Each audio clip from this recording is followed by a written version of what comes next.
21वीं सदी में गेम स्ट्रीमिंग बहुत ही आम बात है। यह एक ऐसा माध्यम है जिससे लोग अपनी जिंदगी में खुशी और मजे लेते हैं, लेकिन मेरी जिंदगी में यह सबसे बुरा अनुभव रहा। मेरा नाम जेसन मिलर है और जो आप अभी सुनने वाले हैं वो मेरा भयानक अनुभव है। ये तब शुरू हुआ जब मैं अपने दोस्त के घर पर रहा था और वहां पर ही मैंने पहली बार वीडियो गेम खेला था। उसके बाद मुझे याद है, मैं जब घर वापस लौटा तो मैंने अपने माँ बाप से उसके बारे में कहा। उन्होंने मना कर दिया क्योंकि उसी दौरान मेरी माँ ने एक स्टूपिड सा आर्टिकल पढ़ा था कि वीडियो गेम दिमागी क्षमता को कम करते हैं। मुझे याद है उन्होंने कहा था, ये गेम तुम्हें मार सकते हैं, तुम्हारा दिमाग बर्बाद कर सकते हैं। मेरी माँ ने बचपन में मुझे आज तक कोई भी गेम नहीं दिलाया, लेकिन जब मैं 17 साल का हुआ तो मैंने सोचा कि चीजें अब बदल चुकी हैं और मैं बड़ा हो गया हूं। तो मैंने माँ बाप से कहा, लेकिन उन्होंने फिर से वही कहा, नहीं। तो मैंने खुद ही लेने का फैसला कर लिया और इसके लिए मैंने छोटे छोटे काम करने शुरू कर दिए। मैंने बहुत सारी घास काटी और बिल्लियों को भी संभाला। मैं अपने ओल्ड पड़ोसियों के मसाज करता था।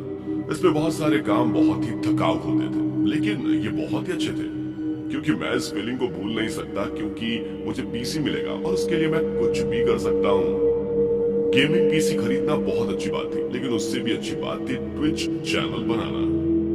क्योंकि वीडियो गेम मेरे लिए सबसे प्यारा था, इसलिए मैं चाहता था कि मैं एक ट्विच स्ट्रीमर बनूं। मैंने गेमिंग पीसी लेने के पहले ही सप्ताह अपना चैनल शुरू कर दिया। जब मैंने शुरू किया मुझे पता था कि बहुत सारे लोग मेन स्ट्रीम के गेम खेल रहे हैं। फोर्टनाइट, माइनक्राफ्ट, एपेक्स, पबजी, ये हर स्ट्रीम चैनल पे थे, लेकिन मैंने खुद के लिए सर्वाइवल गेम को ही सही समझा। Dead by Daylight. जो डीबीडी के बारे में नहीं जानते उन्हें मैं बता दूं कि एक सर्वाइवल हॉरर गेम है जिसमें 4 लोग होते हैं, जिसमें से आप एक सर्वाइवर हैं या आप किलर भी हो सकते हैं जो उन 4 सर्वाइवर को हुक पर टांग कर मौत दे दे। रियली मैं ये गेम खेलना बहुत पसंद करता था और इसके हॉरर एलिमेंट्स मुझे बहुत ज्यादा पसंद थे। ये पबजी और फोर्टनाइट की तरह बहुत ज्यादा पॉपुलर नहीं था, लेकिन मैं चाहता था कि मैं और सारे लोगों से अलग करूं, इसलिए मैंने इसे खेलना शुरू किया। कुछ अलग जो बहुत सारे लोग नहीं कर रहे थे। सब कुछ सेट था तो मैंने स्ट्रीमिंग स्टार्ट कर दी। मैं हमेशा अपने फ्रेंड्स को अपने साथ खेलने के लिए बुलाया करता था और धीरे धीरे समय के साथ मैंने इसमें बहुत सारा समय और प्रयास डाला और मेरे व्यूअर्स भी धीरे धीरे बढ़ने लगे थे। मैं बहुत एक्साइटेड था क्योंकि 20,000 व्यूअर्स प्रति वीक आ रहे थे। ये बहुत ही खुशी वाली बात थी। मैंने इस घटना के पहले बहुत बार स्ट्रीम किया था अपने गेम को। मैं अपने दोस्तों के साथ एक दिन निजी डीवीडी गेम खेल रहा था। इसी दौरान चैट बॉक्स में एक इंसान मुझे परेशान किए जा रहा था और ये था रियल किलर 12। चूंकि मेरा चैट बॉक्स हमेशा ऑन होता था गेम्स के दौरान, तो ये जो किलर बॉय 12 नाम का आदमी था ये मुझे बहुत सारे मैसेजेस भेजता था और ये ऐसे कहता था, तुम बेकार हो खेल में, तुम्हें ये गेम खेलना ही नहीं चाहिए, तुम्हारे सारे फॉर्म गलत हैं, किसी को ऐसे मारना रियल लाइफ में अच्छा है। वैसी बहुत सारी बातें करता था मेरी अटेंशन पाने के लिए। वैसे तो मैं ट्रोल्स पे ध्यान नहीं देता, लेकिन वो बहुत ही डिस्टर्बिंग था, इसलिए मैंने उसे एक दिन एंटरटेन किया। इसलिए मैंने कहा कि वैसे तुम तो बहुत बेहतर कर सकते हो, इसलिए हमें अकेला छोड़ दो। इसके बाद के गेम में मुझे इस फैसले पर बड़ा अफसोस हुआ, क्योंकि ये जो रियल किलर 12 था इसने मेरे गेम को हैक किया और मुझे मेरे दोस्तों को स्निपिंग करना शुरू किया। ये तब शुरू हुआ जब मैंने नोट किया कि नेट मेरा दोस्त गेम में नहीं है और जो कैरेक्टर यूज किया जा रहा था वो एक किलर कैरेक्टर है एवन मैकमिलन का, जो फेमस था ट्रैपर के नाम से।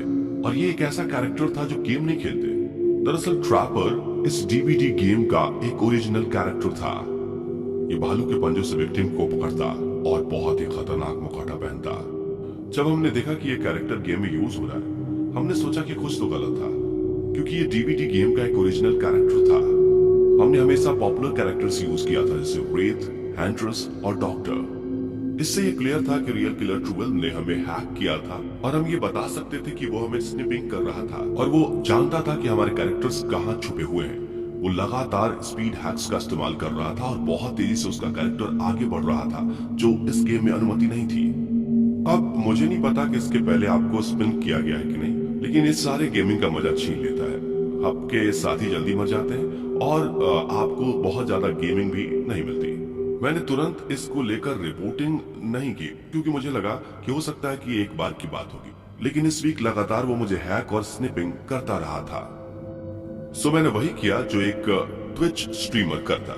मैंने उसे रिपोर्ट कर दिया और मैं जानता हूं कि ये फैसला मेरे लिए पछतावे के सिवा कुछ नहीं था। उसके बाद सब कुछ नॉर्मल हो गया। मैं लगातार कई गेम्स स्ट्रीम कर रहा था और सब कुछ ठीक था। 19 अक्टूबर तक सब कुछ ठीक था। मैं इस दिन को कैसे भूल सकता हूं। मेरे माता पिता मेरे बड़े भाई के साथ बाहर थे, इसलिए हम यहाँ, मेरी छोटी सिस्टर, मेरे दो दोस्त सो रहे थे। वो बहुत जल्दी सोने चले गए, इसलिए मैंने सोचा स्ट्रीमिंग कर लेते हैं। मैं खुश था कि वो जल्दी सो गए और मैं आराम से स्ट्रीमिंग कर सकता था। मुझे ये भी याद है कि मैंने अपने हेडफोन पहने स्ट्रीम के ठीक पहले चैट में अजीब मैसेज थे। ब्रो सिक, क्या तुमने नए एक्टर को रखा है? बैकग्राउंड में रियल हॉरर जोड़ना, ये आपका बेस्ट स्ट्रीम है। बकवास, आपने उसे अपने पीछे खड़ा किया था, ये वाकई बहुत डरावना था। आप कॉस्प्ले ना करो। रियली मुझे समझ नहीं आ रहा था कि ये लोग क्या कह रहे हैं और किस बारे में कह रहे हैं, क्योंकि इस टाइम मैं गेम पर फोकस था। और जब मैंने इसके बारे में सोचा, उससे कहा कि ये क्या हो सकता है, शायद ये लोग मेरे साथ प्रैंक कर रहे हैं। सो मैंने इग्नोर किया और खेलता गया।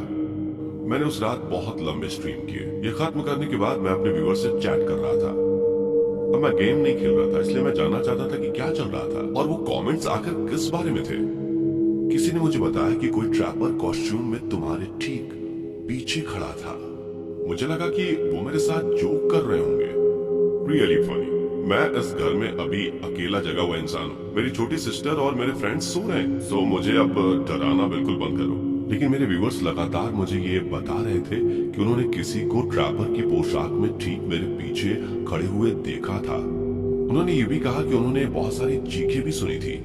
मैं उन पर यकीन नहीं कर पा रहा था। मुझे लगा ये ऑर्गेनाइज्ड प्रैंक है मेरे साथ। सो मैंने हेडफोन्स हटाई और जैसे ही मैंने स्ट्रीम बंद की, मैंने ऊपर के बेडरूम में एक अजीब सी आवाज सुनी। मैं शॉक हो गया।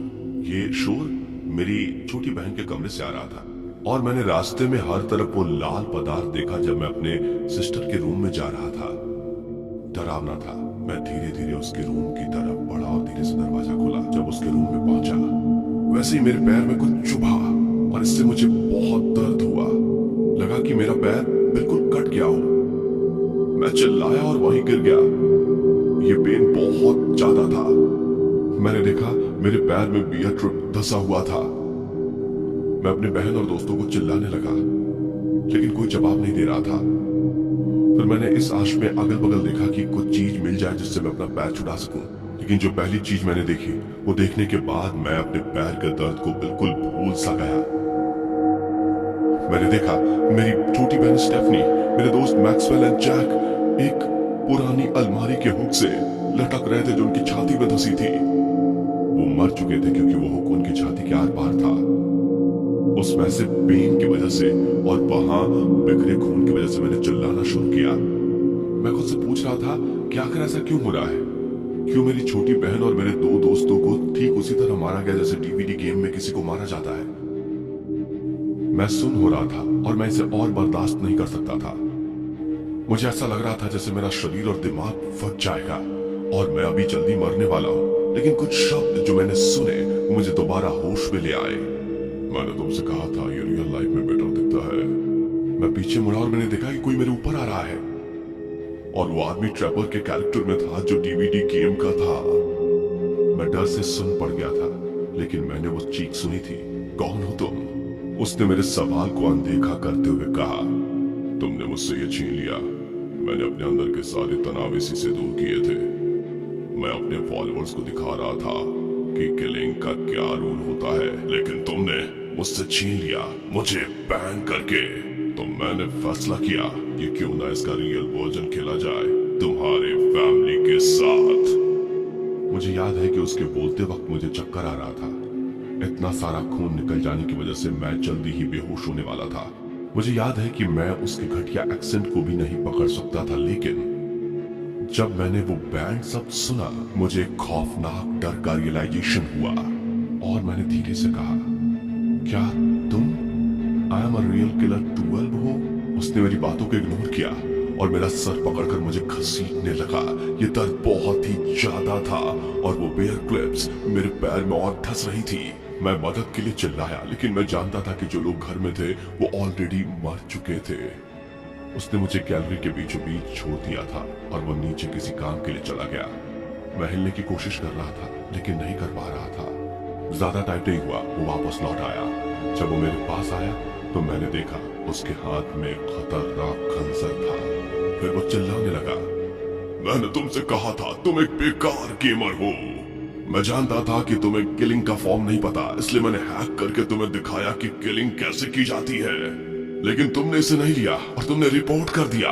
तुमने मुझे रिपोर्ट किया और मैं अब तुझे अपने लाइफ से ही बैन कर दूंगा। इसी के साथ उसने मेरे अंदर खंजर घुसा दिया। मैं उस दर्द को याद कर सकता हूँ जो मैंने महसूस किया था। वो ब्लड मारा, इतनी तकलीफ थी। मैं बस मरना चाहता था ताकि दर्द बंद हो जाए। और उस आदमी ने मेरे शरीर से ब्लड हटा लिया और जैसे ही वो मेरे दिल में छुरा घोंपने वाला था, मैंने एक शब्द सुना, दरवाजा खोलो, मैं पुलिस हूँ। आखिरी चीज जो मैंने देखी, मैंने देखा वो हमलावर आखिरी खिड़की से कूदकर भाग रहा था। उसके बाद मेरे चारों तरफ अंधेरा छा गया। मेरी आंखें हॉस्पिटल में खुली, हर तरफ पुलिस थी। उस रात जो कुछ भी हुआ वो सारी चीजें बताना मेरे लिए बहुत ही दर्दनाक था। इन्वेस्टिगेशन के लिए मुझे ये बताना पड़ा। पूछताछ के बाद वो कॉप चला गया था। उसके बाद डॉक्टर ने मुझे बताया कि आप बहुत लकी हो जो आप जल्दी मिल गए, वरना जितना आपका खून निकल चुका था हमें लगता था कि आपके पैर को काटना पड़ेगा हमेशा के लिए। उस खौफनाक घटना के बाद मैं 2 महीने तक हॉस्पिटल में ही रहा था। पुलिस ने हमें बताया कि उस किलर को हम अब तक ढूंढ नहीं पाए हैं। पुलिस ने बताया वो हमलावर एक सीरियल किलर था जो बहुत एक्सपीरियंस्ड था। हमें वहां कुछ भी नहीं मिला, कोई भी सबूत नहीं, कोई फिंगरप्रिंट भी नहीं और कुछ भी आपत्तिजनक नहीं। उन्होंने उसके गेमिंग प्रोफाइल से उसका आईपी एड्रेस निकालकर लोकेशन चेक किया, लेकिन ये भी बिल्कुल बेकार ही चला गया। उन्होंने हमें बताया कि यह केस खुला ही रहेगा, लेकिन अभी तक उसका कोई सुराग नहीं मिला। अब मेरी कहानी पूरी दुनिया भर में है। मुझे उस अटैकर से कुछ कहना है जिसने मेरे परिवार के एक सदस्य को मारा। मुझे उम्मीद है कि आप मुझे न्याय दिलवाओगे या आप गेम की टाइटल की तरह दिन के उजाले में मारे जाओगे।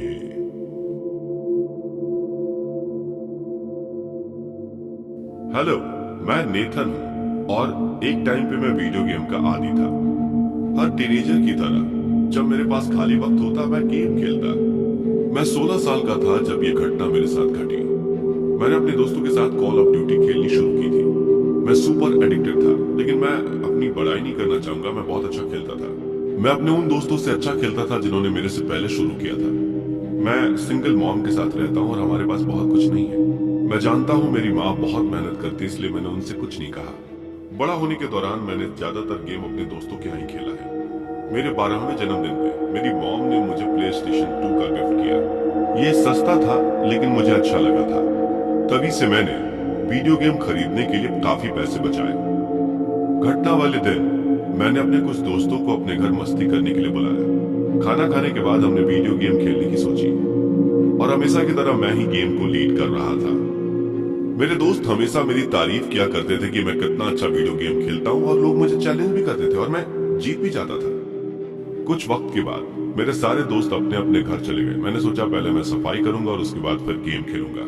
साफ सफाई के बाद मैं अपने रूम में गया और कॉल ऑफ ड्यूटी शुरू कर दी। सब ठीक चल रहा था, लेकिन एक पागल लगातार मेरी शिकायत कर रहा था। उसका यूजर नेम स्लो डेथ था। जब भी मैं जीतता वो कहता कि मैं चीट कर रहा हूँ। ये मुझे बहुत स्ट्रेंज लगा, इसलिए मैंने कहा कि वो मूर्ख है। वो और पागल हो गया और मुझे लगातार कोसने लगा। मुझे जब ये एहसास हुआ कि ये सिचुएशन सीरियस हो गई है, मैंने सोचा कि माफी मांग लेते हैं। आई एम सॉरी मैन, ये बहुत बड़ी बात नहीं है। सॉरी बोलने के बाद स्थिति और बिगड़ गई और वो लगातार मुझे इंसल्ट करता रहा। मैंने थोड़ी देर गेम नहीं खेलने का सोचा और रूम से बाहर चला आया। मैं उस रात अपने बिस्तर पे था और ये सोच रहा था कि कोई गेम को इतना सीरियस कैसे ले सकता है। ये सब गेम में है, मैं थोड़ी ना उसे मार पीट रहा हूँ रियल में। ये बस एक गेम है, पर कुछ लोगों के लिए ये गेम से भी अधिक है, मैंने उस रात खुद से कहा। अगले दिन फुटबॉल प्रैक्टिस के बाद मैंने फिर से गेम खेलना शुरू किया। मुझे हैरानी हुई कि मेरे गेम के थोड़ी ही देर बाद स्लो डेथ ने रूम ज्वाइन किया। मैंने सोचा ये कोई और होगा, बस यूजर नेम सेम होगा, लेकिन मैंने उसकी आवाज सुनी। कल रात एक कायर की तरह तुम भाग गए थे। इस वक्त मुझे हरा कर तो दिखाओ तुम। मैं अपने आप में चुपचाप हंसा क्योंकि ये बहुत ही बकवास था। उसे गेम में बुरी तरह से हराने के बाद वो कुछ शब्द बुदबुदाने लगा, जिससे जाहिर था कि वो बहुत ही ज्यादा अपसेट था। मैंने कुछ कहा नहीं, मैं बस हंसता रहा और वो गुस्सा होता रहा। मैं उसे हरा कर खुश था, लेकिन ये मेरी जिंदगी का सबसे बड़ा डर था। हंसते रहो नाथन, तुम हंसते रहो, मैं तुम्हारे लिए आ रहा हूं। मुझे 5 मिनट लगे ये रियलाइज करने में कि उसने मेरा असली नाम पुकारा। मैं थोड़ी देर के लिए सुन्न हो गया। ये कैसे पॉसिबल है? वो मेरा नाम कैसे जान सकता है? मेरा यूजर नेम मेरे नाम से मिलता नहीं। तुम कैसे मेरा नाम जानते हो? मैंने हैरानी में डर के साथ पूछा। मैं तुम्हारे बारे में सब कुछ जानता हूं और तुम्हारी उस बूढ़ी माँ के बारे में भी। मैं तुम्हें मारने आ रहा हूं। मैंने तुरंत अपना वीडियो गेम बंद किया और मैं डर रहा था बुरी तरह से। मैंने तुरंत अपना फोन लिया, मॉम को कॉल किया। वो अपने वॉकिंग प्लेस पे सेफ थी। मैं डरा हुआ था। मैंने सारे दरवाजे बंद कर लिए। मैंने अपने फ्रेंड को कॉल किया और उसे बताया कि क्या हुआ। मैं बहुत डरा हुआ था। उसने समझाया कि हो सकता है कि वो बंदा गैस कर रहा हो। मुझे लगा कि ये कोई बहुत ही बड़ा पागल इंसान है जो मुझे डरा रहा है। कुछ देर के बाद मैंने सोचा कि चलो गेम खेलते हैं और उसे हम अवॉइड करेंगे। बिल्कुल जैसे मैंने गेम शुरू किया, वो फिर से मेरे रूम में आ गया। मैंने इस बार सोच रखा था मुझे क्या करना है। उसने मेरी बेइज्जती शुरू की तो मैंने भी उसका जवाब दिया। हम लगातार एक दूसरे की बेइज्जती कर रहे थे। उसने मेरी माँ के बारे में कुछ कहा, मैंने भी उसकी माँ की बेइज्जती कर दी। मैंने उसके माँ के बारे में कहा कि तुम्हारी माँ एक बूढ़ी कुतिया है और तुम एक पागल कायर हो। अगर तुम कभी मेरे सामने आए तो मैं जैसे तुम्हें यहाँ हराता हूँ वहां भी हरा दूंगा, मैंने कहा और उसके ऊपर हंसने लगा। तुरंत वो ऑफलाइन हो गया। मैंने सोचा शायद डर के भाग गया होगा बेचारा, लेकिन मैं नहीं जानता था कि नर्क जैसा होगा। उस रात मेरी माँ के पास बहुत काम था ऑफिस में, इसलिए वो देर आ रही थी। मैं अपने बेडरूम में टेक्सटिंग कर रहा था, तभी दरवाजे पर नॉक हुई।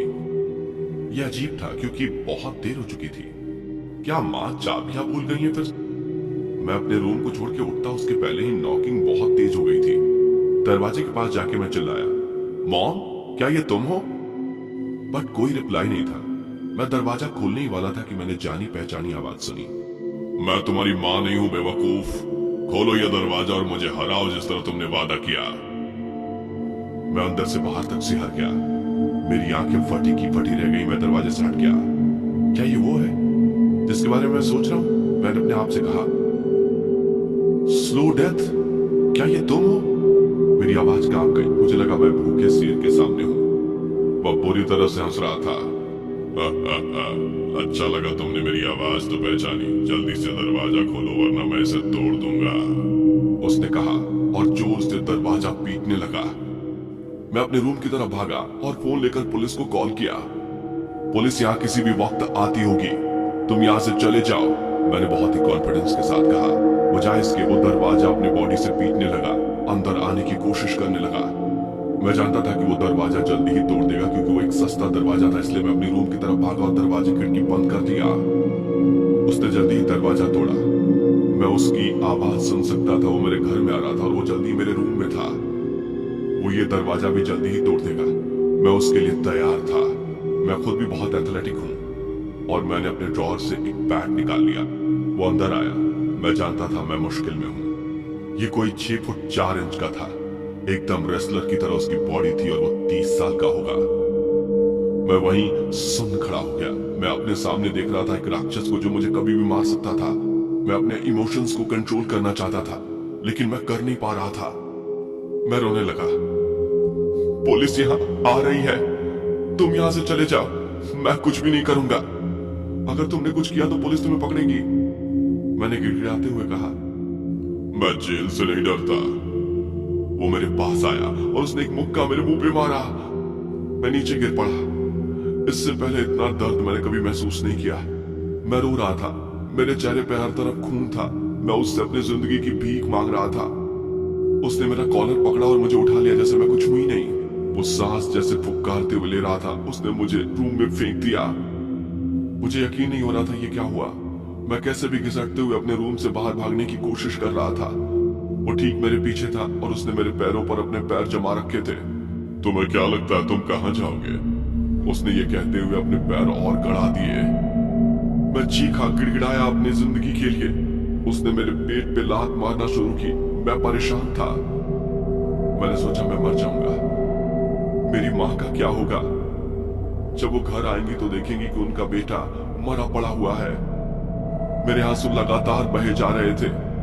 मॉम अभी डैड के जाने से उबरी ही नहीं थी। उन्हें कैसा लगेगा जब उनका इकलौता बेटा इतनी बुरी तरीके से मारा जाएगा। मैं हिम्मत हार चुका था, लेकिन तभी मैंने पुलिस की सायरन सुने। जब स्लो डेथ ने पुलिस का सायरन सुना, वो भागने लगा, लेकिन पुलिस ने उसे तुरंत पकड़ लिया और मुझे मेडिकल में भर्ती कराया गया। स्लो डेथ एक वांटेड क्रिमिनल था और वो जेल से भागा हुआ था। तो बहुत ही ज्यादा सिक्योरिटी के साथ फिर से जेल में बंद किया गया। कुछ महीनों के बाद मैं हॉस्पिटल से डिस्चार्ज हुआ। खुशकिस्मती से मुझे ज्यादा चोटें नहीं आई थी, लेकिन मेरा पैर टूट गया था। मैं चल फिर सकता था, लेकिन मैं फिर कभी फुटबॉल नहीं खेल सकता था। मेरा सपना टूट गया। फुटबॉल एक इकलौती वजह थी जो मैं कॉलेज जाता था, लेकिन वो भी सपना टूट गया बस एक साइको की वजह से जो वीडियो गेम में हारा था। मैंने फिर वीडियो गेम नहीं खेला। ये शौक मेरे लिए बहुत बड़ा था। हम थेरेपी का खर्चा नहीं उठा सकते थे, इसलिए मैंने सारे वीडियो गेम चला दिए और तब से मैंने वीडियो गेम ना खेलने का सोचा और मैं पढ़ाई पर फोकस करने लगा।